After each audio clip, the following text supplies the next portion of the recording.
नमस्कार साथियों हरियाणा के भीतर अग्निवीर की पहले बैच को रिटायर्ड होते हुए देख लिया। ये घबराई नहीं, सेना वाले अग्निवीर नहीं है, ये अग्निवीर पॉलिटिकल अग्निवीर है। और इस पूरे पॉलिटिकल अग्निवीर का नाम होता है मनोहर लाल खट्टर। इस पूरे विधानसभा के भीतर उनकी सरकार को 4 साल बीते थे, उनके मुख्यमंत्री पद के 4 साल हुए थे और 1 साल का कार्यकाल अभी भी बचा हुआ था।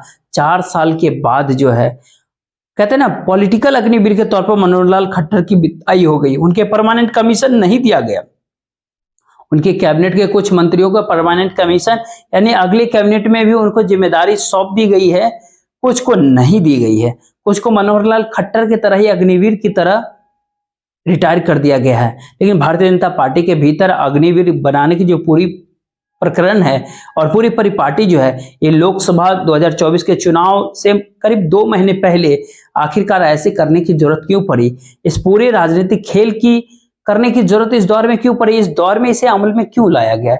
ये सवाल सारे मौजूदा दौर में इसलिए सबसे बड़ा सवाल होता है कि कहां 370 बीजेपी बात करती है कि 2/3 बहुमत यानी 370 लोकसभा सीटें 2024 के लोकसभा चुनाव में केवल बीजेपी हासिल करेगी।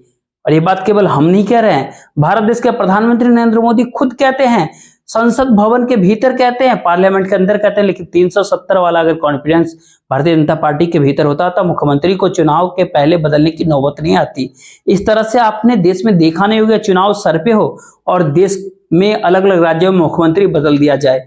दरअसल भीतर भीतर खबर ये आती है कि बीजेपी के कई अलग अलग सर्वे जो है, संघ परिवार आरएसएस के सर्वे, आरएसएस का फीडबैक, नरेंद्र मोदी और अमित शाह का फीडबैक और नरेंद्र मोदी के अपने जो अंदर खाने फीडबैक अपने सूत्रों के हवाले से, जो देश की सच में रिपोर्ट जो होती है, बाहर भले जो कहे कि सच्चाई ये है कि भारतीय जनता पार्टी के 250 सीट 272 के आंकड़े छूने तक उसके लाले पड़ जाएंगे। और 303 पिछले 2019 के लोकसभा चुनाव मिली थी और 2014 में सीटों की संख्या 282 होती है बीजेपी की, यानी दोनों मौके में नरेंद्र मोदी को प्रधानमंत्री बनने के लिए बहुमत के आंकड़े 272 से अधिक सीटें मिली थी। लेकिन इस बार 2024 के लोकसभा चुनाव में अब बहुमत से 272 के आंकड़े पार कर पाएंगे या नहीं, इसका भी लाले पड़ने वाले हैं। तो अब चुनाव से ठीक पहले मुख्यमंत्री बदलने की कवायद शुरू हो गई है। तभी चुनाव के पहले नरेंद्र मोदी, अमित शाह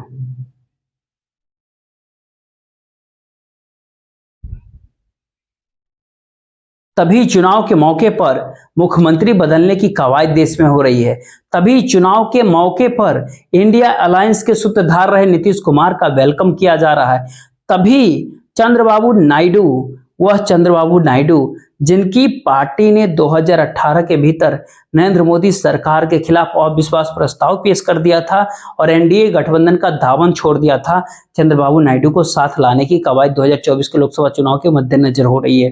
तभी बीजू पटनायक की पार्टी के साथ हुई, नवीन पटनायक की पार्टी के साथ भी बातें चल रही है। आप बखूबी अंदाजा लगा सकते हैं इन सारी कवायदों के पीछे जो है मकसद क्या होता है। मकसद एक ही होता है, अपने बूते ना सही तो गठबंधन के बूते ही सही, अपने भारतीय जनता पार्टी के नहीं तो एनडीए की ही सही 272 का आंकड़ा 2024 के लोकसभा चुनाव में किसी प्रकार पार हो जाए। क्योंकि सीबीआई और ईडी का इतना दुरुपयोग इस दौर में हुआ है, इतना इस्तेमाल हुआ कि कोई भी पॉलिटिकल पार्टी जरूरत पड़ने पर नरेंद्र मोदी और अमित शाह का साथ देने के लिए तैयार हो जाएगा, इसकी दूर दूर तक कोई संभावना नहीं दिखती। अब अलायंस की बात आप भूल सकते हैं, न तो ममता बनर्जी समर्थन देने जाएगी, न तो अखिलेश यादव समर्थन देने जाएंगे, न तो इस दौर में डीएमके समर्थन देने जाएगा। लेफ्ट पार्टियों का कोई सवाल ही नहीं उठता। न तो आरजेडी और हेमंत सोरेन समर्थन देने जाएंगे। बिहार में तेजस्वी यादव हो या हेमंत सोरेन हो, सब ईडी से पीड़ित होते हैं। अरविंद केजरीवाल के वही हाल है।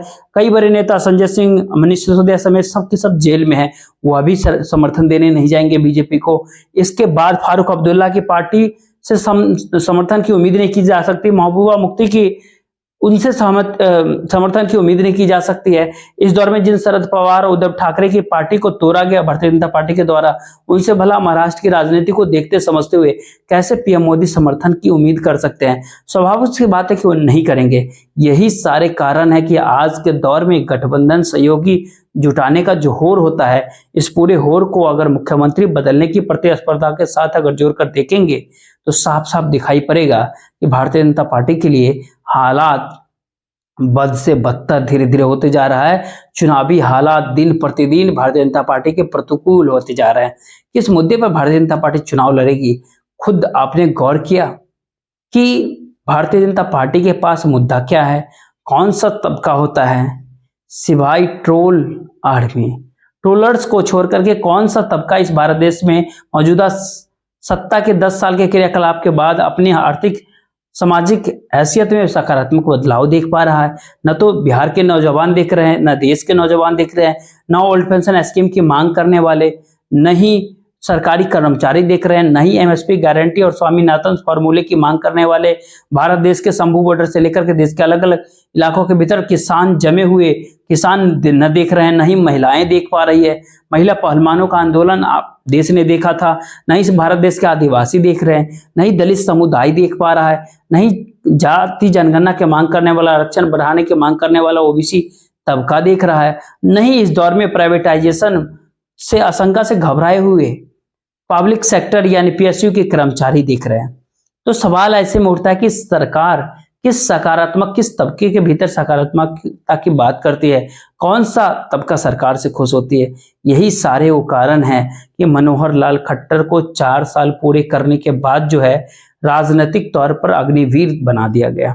उनकी सरकार को जब कील ठुकवा रही थी किसानों के लिए सड़कों पर, जब मनोहर लाल खट्टर की पुलिस किसानों को शंभू बॉर्डर से आगे नहीं बढ़ने देने के लिए हरियाणा के भीतर का उस नेशनल हाईवे के ऊपर कील सड़कों में ठुकवा रही थी, तब पीएम मोदी ने उन्हें हटाने की जहमत नहीं उठाई थी। और हटाया कब गया, जब आचार संहिता लगनी है, जब इलेक्ट्रल बॉन्ड के मामले पर सरकार स्थिति डामाडोल होती है। इलेक्ट्रल बॉन्ड के ऊपर सुप्रीम कोर्ट के कड़े रुख में अब उसका पर्दाफाश करने की जमीन तैयार कर रही है। 15 तारीख को आपके सामने भी सब कुछ होगा और भारतीय जनता पार्टी की इस परिस्थिति को समझे तो पश्चिमी उत्तर प्रदेश से जयंत चौधरी के आ जाने से जाट आ जाएंगे, ऐसी नौबत होती तो खट्टर सरकार को नहीं हटाया जाता। कांग्रेस पार्टी की अपनी तैयारी है, राहुल गांधी अपनी भारत जोड़ो न्याय यात्रा के माध्यम से एक अलग माहौल देश में बना रहे हैं। अखिलेश यादव अपने पीढ़ी के माध्यम से उत्तर प्रदेश जैसे राजनीतिक रूप से सबसे महत्वपूर्ण राज्य के भीतर भारतीय जनता पार्टी बीजेपी के लिए मुश्किलें पैदा कर रहे हैं। और इन सबों के बीच जो है मायावती ने जो आज 4 कैंडिडेट जो घोषित किए हैं, उन चारों के नाम आप समझेंगे। जो भाजपा के कैंडिडेट होते हैं वो चारों मुस्लिम समुदाय से होते हैं, चारों अल्पसंख्यक होते हैं। और कहने के लिए बताने के लिए इस दौर में काफी होते हैं कि मायावती के कैंडिडेट को देख करके इस भारत देश का कोई भी व्यक्ति कह सकता है कि मायावती के कैंडिडेट जो है जो वोट लाएंगे वो वोट जो है किसके खाते से कटेंगे और किसको पॉलिटिकल फायदा पहुंचाएंगे और किसे राजनीतिक रूप से नुकसान होगा।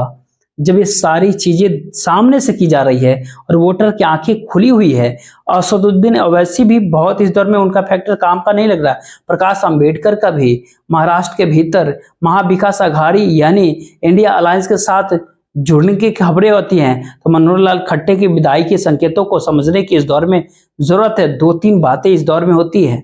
एक जो है मनोहर लाल खट्टर की सरकार से हरियाणा में नाराजगी थी, इस बात से कोई इनकार नहीं कर सकता। और ऐसा नहीं है कि रातों रात पीएम मोदी को यह बात पता चला है।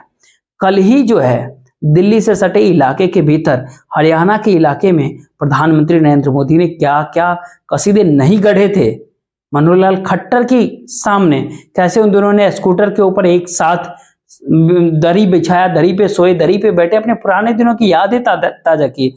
कोई सोच ही नहीं सकता था कि जिन मुख्यमंत्री की इतनी तारीफ प्रधानमंत्री नरेंद्र मोदी खुद एक दिन पहले कर रहे थे, अपनी ही पार्टी के मुख्यमंत्री को 24 घंटे यानी एक दिन बीते भूतपूर्व हो जाएंगे, उनके साथ साथ मुख्यमंत्री की जगह भूतपूर्व मुख्यमंत्री लग जाएगा। ये बात किसी ने नहीं सोचा होगा। आप लोग खुद भी ध्यान रखिए कि आप किस मुख्यमंत्री की तारीफ करेंगे नरेंद्र मोदी, उसके बाद उनकी सत्ता, उन मुख्यमंत्रियों को भी डर होगा कि पता नहीं अब क्या होने वाला। तो फिर ऐसे में नरेंद्र मोदी ने तारीफ की और एक दिन के भीतर ही सत्ता चली गई। दरअसल ये पूरे कवायद उस राजनीति को आगे बढ़ाने की कोशिश होती है कि वोटों को मैक्सिमाइज कर देने, वोटों को और अधिक बढ़ाने की बात छोड़ दीजिए, 370 का नारा नहीं बीजेपी, बल्कि उसको एक जुमला समझ लीजिए। सच्चाई ये होती है देश की, 272 के आंकड़े तक 2024 के लोकसभा चुनाव में बीजेपी की उम्मीद नहीं दिख रही। एनडीए गठबंधन कैसे वहां तक पहुंचे, उसके भीतर भी मुश्किलें आ रही है। हरियाणा की बात अगर की जाए तो हरियाणा के भीतर जनतांत्रिक जनता पार्टी में दुष्यंत चौटाला की जो पार्टी होती है, ऐसा नहीं होता कि जो दुष्यंत चौटाला की पार्टी को इसलिए मतभेद के कारण ही अलग किया गया। दो कारण होते हैं, एक होता है कि मनोहर लाल खट्टर राजनीतिक तौर पर बहुत ज्यादा वोट बटोरने थे, उनके नाम पर वोट नहीं पड़ सकते थे 2024 के लोकसभा चुनाव में। दूसरा, नरेंद्र मोदी का ब्रांड कमजोर पड़ता जा रहा है 2024 के लोकसभा चुनाव के मद्देनजर। सिर्फ उस ब्रांड के आधार पर उस राज्य में वोट नहीं मिल सकते जिस पर किसान आंदोलन से लेकर के ब्रिजभूषण शरण सिंह के मुद्दे को अगर देखा जाए तो महिला पलमान आंदोलन तक का जो जोर रहा, इतना जोर रहा देश में कि नू और नेवात की सांप्रदायिक घटना जो है वो बहुत बड़ा रूप नहीं ले पाई। और ये बात भी इस भारत देश की दक्षिण पंथियों के लिए चिंता की बात होती है कि जनता ने सांप्रदायिकता को फैसला देने से, उसे स्थान देने से मना कर दिया। तो ऐसे में इस वजह से मनोहर लाल खट्टर को हटा दिया गया। और दूसरा, जिस प्रकार से एक तरफा जाट यूनिटी की संभावना दिख रही थी बीजेपी के खिलाफ, इसी